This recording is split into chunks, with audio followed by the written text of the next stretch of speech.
Hello বন্ধুরা, কেমন আছেন সবাই? আশা করি অনেক অনেক ভালো আছেন।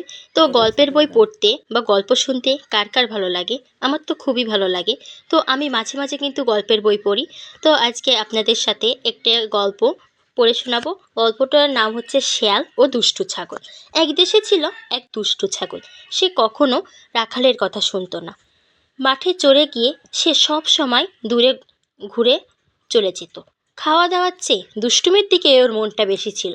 একদিন ছাগলকে ঘরে রেখে রাখাল বাজারে যাবে, কিন্তু দুষ্টু ছাগলকে নিয়ে সে ভাবনায় পড়ে গেল। রাখাল চলে গেলে সে হয়তো দরজা খুলে বাইরে বেরিয়ে আসবে, আর সেই সুযোগেই শেয়াল ঢুকে পড়বে ঘরের ভেতর, নিয়ে যাবে ছাগলগুলোকে। অন্য অনেক ভেবেচিন্তে রাখাল দুষ্টু ছাগলকে ঘরের চালে তুলে দিল। সেখানে ছাগলটাকে রেখে সে চলে গেল বাজারে। একটু পর এ রাস্তা দিয়ে একটা শেয়াল যাচ্ছিল। তাকে দেখে দুষ্টু ছাগল বলল, এই শেয়াল, কই যাস? শেয়াল উপরের দিকে তাকিয়ে দেখলো একটা বাচ্চা ছাগল ঘরের চালে দাঁড়িয়ে আছে। শেয়াল বলল, তুই আমাকে তুই তোকারি করছিস কেন?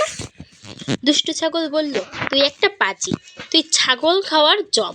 বড় হয়ে আমি তোকে পুঁতে দেব।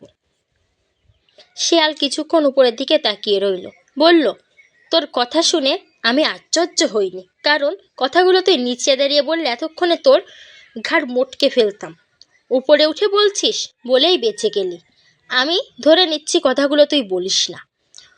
বলেছে এই সাল, যেখানে আমি উঠতে পারি না। তো এই গল্পটা থেকে বন্ধুরা এই শিক্ষা পাই যে সুবিধাজনক স্থানে থেকেও এমন কোনো কথা বলা উচিত নয় যা তুমি সবসময় বলতে পারবে না। তো শেয়ালের ভিতর আমরা এই দিকটিই দেখতে পাই, শেয়াল ও ছাগল। তো দুষ্টু ছাগলের গল্পের পর এবার এলো দুষ্টু কুকুর। এক দেশে ছিল এক লোক, তার ছিল একটা কুকুর। সে খুব দুষ্টু, সবসময় প্রতিবেশীদের বিরক্ত করে, আবার বাড়ির অন্য অতিথি এলে তাকে আক্রমণ করে। কুকুরের অত্যাচারে রাগান্বিত হয়ে মালিক ওর গলায় একটা কাঠের ভারী টুকরো বেঁধে দিল। কুকুরটা কিন্তু এতে খুশি হলো। সে গলায় কাঠের টুকরো নিয়ে মানুষকে বিরক্ত করছে, এটাই যেন তার গল্প।